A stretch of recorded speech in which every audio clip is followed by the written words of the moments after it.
Breaking news చూస్తున్నారు. అంబేద్కర్ కోనసీమ జిల్లా రాజోలులో దారుణం చోటు చేసుకుంది. వ్యభిచారానికి అంగీకరించట్లేదని ప్రియురాలిని కత్తితో చంపేశాడు ఒక దుర్మార్గుడు. అయితే ఈ ఘటన అంబేద్కర్ కోనసీమ జిల్లా రాజోలులో చోటు చేసుకుంది. అయితే కత్తితో చంపి అమ్మాయిని తన ప్రియురాలిని చంపేశాడు. దానికి కారణం వ్యభిచారానికి ఒప్పుకోవట్లేదని అత్యంత దారుణంగా చంపేశాడు. అయితే ప్రజెంట్ షేక్ షమ్మా అనే యువకుడితో అక్కడ అమ్మాయి ప్రేమిస్తుంది. సో దీంతో వాళ్ళిద్దరి మధ్య ఆ రిలేషన్ కంటిన్యూ అవుతుంది. అయితే వ్యభిచారానికి ఒప్పుకోవట్లేదంటూ కూడా అమ్మాయిని కత్తితో చంపేశాడు ప్రేమికుడు. రైట్, ఇదే అంశానికి సంబంధించిన పూర్తి డీటెయిల్స్ మా ప్రతినిధి శివశంకర్ అందిస్తారు. ఎస్ శివశంకర్, ఎగ్జాక్ట్గా ఏం జరిగింది అంటే తన ప్రియురాలు తాను ప్రేమించిన అమ్మాయితో వ్యభిచారం జరిపించడం ఏంటి, తను అంగీకరించకపోతే ఆ అమ్మాయిని చంపడం ఏంటి, అసలు ఏం జరుగుతుంది, దీనికి సంబంధించిన అప్డేట్స్ ఏంటి శివశంకర్? రాజోల్ నియోజకవర్గం బి సావరం సిద్ధార్థ నగర్ లో ఈ దారుణ ఘటన అయితే చోటు చేసుకుంది. అయితే షేక్ షమ్మా అనే యువకుడు పోలేటి పుష్ప అనే మహిళతో, అంటే వివాహితమా, ఆమెకు ఆల్రెడీ ముందుగా పెళ్ళైంది, భర్తతో డివర్స్ అయింది. గత కొంతకాలంగా అయితే వీరు ఇదైతే సహజీవనం చేస్తున్న పరిస్థితులు ఇక్కడ కనిపిస్తున్నాయి. అయితే ఈ షేక్ షమ్మా అనే అతను కొన్ని వ్యసనాలకి అలవాటు పడి గాంధీ సేవిస్తూ పూర్తిగా అయితే ఆ చొరవాట్లకి అయితే బానిసయ్యాడు. బానిసగా మారి పుష్ప అనే ఎవరైతే ప్రియురాలు ఉందో సహజీవనం చేస్తున్నాడో ఆమెతోటి వ్యభిచారానికి వ్యభిచారం చేయాలంటూ వ్యభిచారంపై డబ్బులు వస్తాయంటూ కూడా ఆమెను ఫోర్స్ చేసే ఇది చేస్తున్నాడు. ఆ ఫోర్స్ చేయడం తోటి ఆ అమ్మాయి నిరాకరించడం తోటి ఇంటికి తీసుకొచ్చి ఏదైతే అమలాపురం తీసుకువెళ్ళి అక్కడ ఏదైతే ఈ వ్యభిచారం చేయాలంటూ కూడా ఫోర్స్ చేశాడో అమ్మాయి అంగీకరించకపోవడం తోటి తిరిగి ఇంటికి తీసుకొచ్చే క్రమంలోనే అమ్మాయిని కొడుతూ ఉంటే అమ్మాయి తల్లికి అలాగే అన్నకి ఫోన్ చేసినట్టుగా కూడా బాధితురాలు తల్లి చెప్తుంది. అయితే పూర్తిగా వచ్చిన తర్వాత మాట్లాడే నేపథ్యంలోనే ఆమె ధైర్యంగా పూర్తిగా చూసుకున్నట్లయితే ఆమె తల్లిపై అటాక్ చేయబోయాడు కత్తితోటి అని చెప్పి ఆమె అడ్డు వెళ్తే ఛాతీ మీద గట్టిగా గుండెల్లో పొడిచాడంటూ కూడా చెప్తున్న పరిస్థితి కనిపిస్తున్నాయి. అయితే కేవలం ఆ డబ్బు కోసం ఏదైతే వ్యభిచారానికి పాల్పడాలంటూ కూడా షేక్ షమ్మా అయితే పూర్తి చేసినట్టుగా కూడా ఇప్పటికే ఆమె చెప్తున్న పరిస్థితి కనిపిస్తున్నాయి. కేవలం దాని వల్లే ఆమె కూతుర్ని హత్య చేశారంటూ కూడా తల్లి చెప్తున్న పరిస్థితి కనిపిస్తుంది. సయ్యద్, ఎస్, అయితే పోలీసులు దీనికి సంబంధించి ఏం చెప్తున్నారు? కేసు ఫైల్ చేశారా? అండ్ నిందితుడికి సంబంధించి పోలీసులు ఏమన్నా మాట్లాడే ప్రయత్నం చేశారా? దీనికి సంబంధించి పోలీసులు కూడా ఇప్పటికే ఆల్రెడీ అటెంప్ట్ మర్డర్ కేసు అయితే ఫైల్ చేశారు. 302 సెక్షన్ కింద కేసు ఫైల్ చేసి దర్యాప్తు చేస్తున్నారు. అయితే నిందితుడు షేక్ షమ్మా విజయవాడకి సంబంధించిన ఏసీ మెకానిక్ అయితే పోలీసులు ఇప్పటికే తెలిసారు. సయ్యద్, అయితే నిందితుడు పరారీలో ఉన్నాడు. నిందితుడి కోసం 2 ప్రత్యేక బృందాలని ఏర్పాటు చేసి ఎంక్వైరీ చేస్తున్నట్టుగా ఇప్పటికే స్థానిక డిఎస్పీ కూడా తెలిపిన పరిస్థితి కనిపిస్తున్నాయి. Syed, yes thanks for the update Shivshankar. Yes చూసారు కదా, అంబేద్కర్ కోనసీమ జిల్లా రాజోలులో ఈ దారుణం చోటు చేసుకుంది. ఒక అమ్మాయిని ఈ షేక్ షమ్మా అనే దుర్మార్గుడు ప్రేమించాడు. అయితే వీళ్ళిద్దరూ గత కొద్ది కాలంగా సహజీవనం చేస్తున్నారు. అయితే డబ్బుల కోసం ఆశపడి తన ప్రియురాలతో అన్నాడంట, వ్యభిచారం చేస్తే మనకు బాగా డబ్బులు వస్తాయని చెప్పి ఆ అమ్మాయిని వ్యభిచారంలోకి లాగే ప్రయత్నం చేశాడు. అయితే ఆ అమ్మాయి దానికి ఒప్పుకోలేదు. సో దానికి ఒప్పుకోకపోవడంతో ఈ షేక్ షమ్మా అనే వ్యక్తి తన ప్రియురాల్ని, ఎవరైతే పుష్ప అనే అమ్మాయి ఉందో ఆ అమ్మాయిని కత్తితో అతి దారుణంగా చంపేశాడు. అయితే అడ్డొచ్చిన తల్లిని, అంటే ఆ అమ్మాయి వాళ్ళ తల్లిని, వాళ్ళ తమ్ముడిని కూడా తోసేసి ఆ అమ్మాయిని దారుణంగా కత్తితో పొడిచి చంపేశాడు. అయితే ఇప్పటికే ఆ నిందితుడు అలా చంపిన తర్వాత అక్కడి నుంచి పరారైపోయాడు. సో దీంతో నిందితుడి కోసం పోలీసులు గాలింపు చర్యలు చేపడుతున్నారు. అటెంప్ట్ మర్డర్ కింద ఈ కేసు అనేది ఫైల్ చేశారు.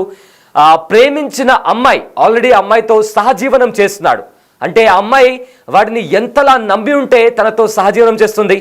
అయితే దాంతో డబ్బు కోసం ఆశపడి తన ప్రియురాల్ని వ్యభిచారంలోకి లాగాలని ఇంత దుర్మార్గానికి పాల్పడ్డాడు. సో ఆ అమ్మాయి దానికి నిరాకరించింది. డబ్బు వస్తుంది, మనకు చాలా డబ్బులు వస్తాయని చెప్పి డబ్బు మోజులో పడి ఏకంగా తన ప్రియురాల్ని అమ్మేద్దామని చూసిన కిరాతకుడు దాంతో ఆగకుండా ఆ అమ్మాయి నిరాకరించడంతో ఆ అమ్మాయిని కత్తితో చంపి ఇంతటి దారుణానికి పాల్పడ్డాడు. అయితే దీనికి సంబంధించి ఆ అమ్మాయిని కత్తితో పొడిచేటప్పుడు అక్కడే ఆ అమ్మాయి తల్లి ఉంది, అదేవిధంగా అమ్మాయి సోదరుడు కూడా అక్కడే ఉన్నాడు. అయితే దాని తర్వాత వాళ్ళు తల్లిదండ్రులు కూడా మాట్లాడారు. వాళ్ళు ఏం మాట్లాడారో ఒకసారి విందాం.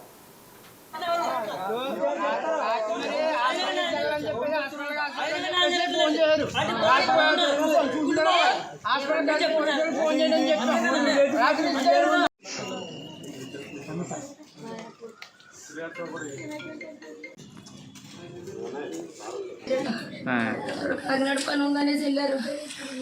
సాయంత్రం అయినా ఫోన్ రాలేదు. ఎందుకు పిల్లలు వచ్చేయమంటే వచ్చేద్దాం అంది. ఆ తర్వాత నన్ను ఫోన్ చేశాడు. చేసినప్పుడు ఎడితే ఫోన్ చేస్తున్నాను నేను చంపేసిలో ఉన్నాడు. అక్కడ అక్కడే గడియారు అమ్మకాన్ని కొట్టించాడు. కొట్టించిన తర్వాత కంప్యూటర్ క్లాస్కి జాయిన్ చేస్తున్నాను అని అన్నాడు. వీడు కంప్యూటర్ క్లాస్ జాయిన్ చేసేది కాదు, వేరే చోట జాయిన్ చేసి పుడకబడి తీసుకుంటున్నాడు. రాత్రి చెప్పింది తినేదు నాకు. అయితే వాళ్ళు ఫోన్ చేసి బాడ్స్ బిజీ కాడ ఆఫ్ చేశారు. ఇలా కొట్టిన దండం పెట్టిన నన్ను కాపాడండి బండి మీద. రాత్రి కొట్టిన దెబ్బలు ఇవన్నీ.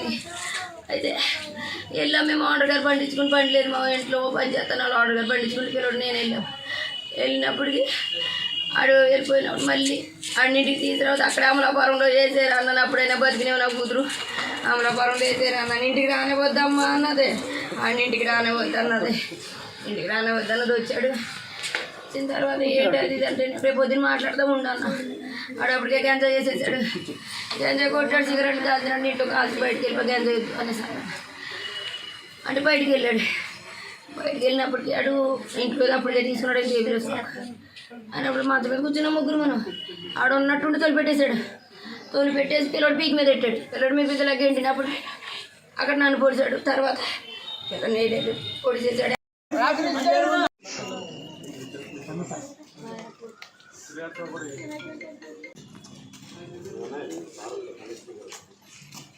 అక్కడ పోసేసాడు. బిడ్డను వస్తున్నప్పటికి బిడ్డను కొడుకు ఇలా పెట్టేసుకున్నాను. సంకలో హస్బెండ్ బిడ్డనే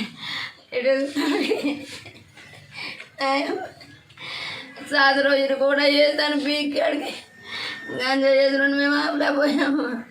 ఆడ అందరినీ పిల్లకి రండి బాబు సంపేస్తున్నాడు. బయటికి ఆడ తీసుకుని వచ్చినప్పుడు ఇక్కడ వెళ్ళిపోతున్నాడు. అని అవతలాడు ఉన్నాడు పక్కన. జుట్టులా పట్టుకుంది. ఆడ మీద పొడి చేశాడు. నాకు పొడి చేసి మాట్లాడలేదు. ఏం లేదు. ఇలా కొమ్ము మురిపోయింది. నా ఎమ్మెల్యే గడ్డ తింటే ఆడ తగిలింది. అది అక్కడ చూసినప్పటికి సోగంలో సోగ తీసి పక్కన వేసాడు. బాబు నా కూతురు రెండు మాటలు అమ్మ అన్నదంటే కూతురు రాకపోయింది. హాస్పిటల్ కాంప్లెక్స్ చేసిన ఎవరు హస్బెండ్ ఇవ్వలేదు. డిపార్ట్మెంట్ హస్బెండ్ ఇవ్వలేదు. నాకు ఫోన్ చేసినాను. ఆ ఉడికే ముందు తీసుకెళ్దాం. పొరపాటు మీద పొద్దు మీద వేసుకున్నప్పుడు పోయిందమ్మ నా కూతురు. వీడు ఎక్కడికో తీసుకెళ్ళి పడుకున్నానంటే మా అమ్మ తెచ్చి చంపేద్దా నేను పడుకోను అన్నట్టు పడుకుంటావు లేదని నేను పడుకోను. అమ్మతో చెప్పేస్తానంటే నాకు నిజం చెప్పింది. ఎరా నువ్వు ఇలా చేద్దామని లెంపగా కొట్టానంటలో నాకు ఇంట్లో నుంచి ఎందుకు చెప్పలేదమ్మా. నేను పడిగాను ఏదో చేద్దాను. కంప్యూటర్ క్లాస్ అంత టైం కాదు నాకు తెలిసి అన్నానమ్మ. ఇడికి ఎంజాయ్ చేయొద్దని పిల్ల అటు చేసి దారి వేరండి. బిడ్డ నీరే చోట తీసుకెళ్ళిపోయి వ్యాపారం చేసి తీసుకుంటాడు. అది దారి చేసుకుని బెదిరించి అమ్మాయి నా కూతురు పోయి నా అమ్మతో చెప్తానని నేను అప్పుడు కొట్టి తీసుకొచ్చి నిజం తెలిసిపోయింది. ఇంకెళ్ళి పక్కన ఒకటి ముగ్గురిని లేపేస్తాను అన్నాడు రాత్రి. ఆడు లేకపోతే చచ్చిపోతాం మేము. నా అమ్మ నాకు అప్పు చెప్పాలి. వాళ్ళందరూ నాకు ఇక్కడ ఉండాలి. మొత్తం ఆడు నాకు అప్పు చెప్పాలి. ఆడిని డిపార్ట్మెంట్ 24 గంటలు ఇక్కడ తీసుకొచ్చి అప్పు చెప్తే బాడీని ఇస్తాను. లేదంటే నేను బాడీని ఇవ్వను. నేను ఎంత దూరమని వెళ్ళిపోతాను. అది ఎసా తల్లి మాట్లాడుతున్న మాటల్ని బట్టి చూస్తుంటే తన కూతురితో వ్యాపారం చేయాలని చూశాడు. అయితే నిన్న రాత్రి ఆ దాడి కోసం వచ్చాడు. ఒకవేళ నా కొడుకు లేకపోయింటే నన్ను కూడా చంపేసేవాడంటూ కూడా ఆ తల్లి రోధిస్తోంది. అయితే తన కూతురితో వ్యభిచారం చేపించాలని అనుకున్నాడు. దాంతో తన కూతురు నిరాకరించడంతోనే అతడు కత్తితో దాడి చేశాడు. అత్యంత కిరాతకంగా నా కూతురిని పొడిచి చంపేశాడంటూ కూడా ఆ తల్లి రోధిస్తోంది. అయితే ఇతను షేక్ షమ్మా అనే వ్యక్తి విజయవాడలో ఏసీ మెకానిక్గా పనిచేస్తున్నట్టు పోలీసులు గుర్తించారు. అతనిపైన అటెంప్ట్ టు మర్డర్ కింద కేసు ఫైల్ చేశారు. అయితే నిందితుడి కోసం పోలీసులు గాలింపు చర్యలు చేపట్టారు.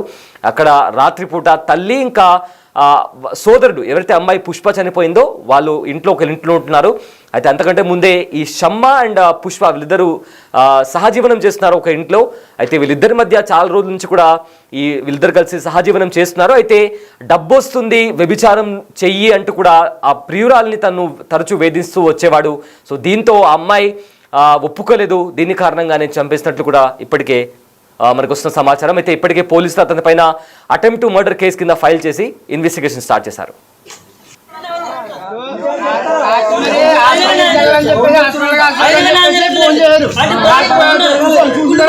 హాస్పిటల్